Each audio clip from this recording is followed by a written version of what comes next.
What's up everyone, welcome back to our channel. In today's video you are going to see how to remove Snapchat story viewers. So to do that, let's head over to our Snapchat application. Once you're there, make sure you have logged in into your desired account and then head over to the Bitmoji on the top left, and here you will find the option of stories, and in here you will find the three options. The first one is add to my stories, and it will just be shown to your friends.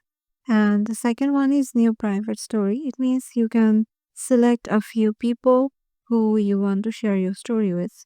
And the third one is new shared story. It means you can share stories with your friends, like you can both share the same story.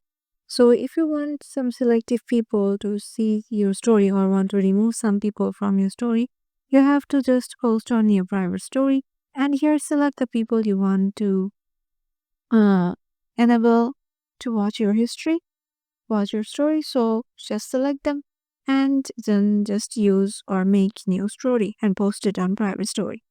So yeah, this is the easiest method to remove Snapchat story viewers. Hope this video helped you out, and we will see you in the next video.